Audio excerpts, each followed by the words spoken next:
Watch. Dating with kids, toothbrush gift. Andrew Garfield is filled with gratitude after being nominated for a SAG award.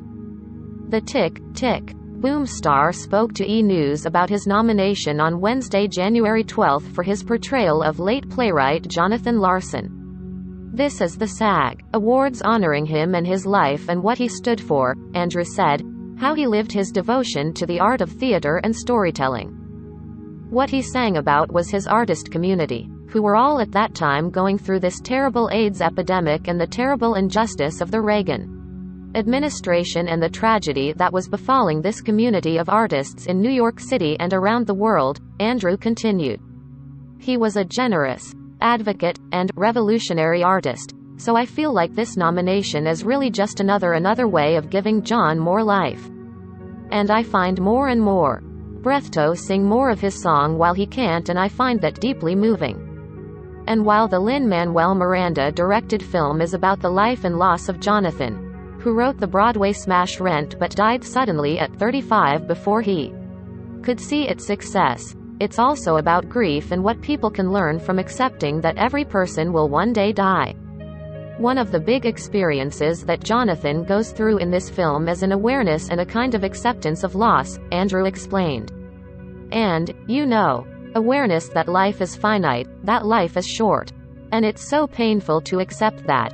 It's so much easier to try to live under the illusion that we're all gonna live forever. But I think only when you accept that and when you're met with that in a visceral way, does life starts to really become meaningful in a deeper way. Andrew, whose mother Lynn died in 2019, acknowledged that although death is not an easy subject to discuss, he's found joy in talking about it. He shared, "We don't often talk as openly or honestly about our grief and our losses.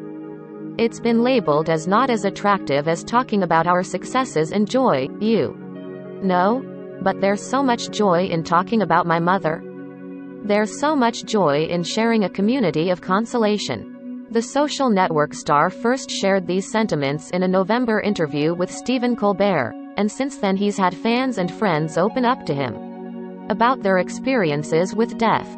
"It's a universal experience, and I think we forget that," the Brit said, adding that he thinks grieving openly and together is another way that we can stitch up our own wounds and the wounds of others, saying, "It's good for us." And while Andrew may be biased, he encourages people to watch Tick, Tick, Boom, explaining, "For anyone who's ever had a dream, for anyone who's ever felt called to a certain way of living, or who's asking, how do I live? How am I supposed to spend my time? I think this film is for you. It should wake up some part of your soul that maybe has been dormant for a while, and it'll have something maybe you already knew or something that you forgot long ago about how you're meant to live," he continued. "And I am excited for you to meet Jonathan Larson." Tick, Tick, Boom is streaming now on Netflix.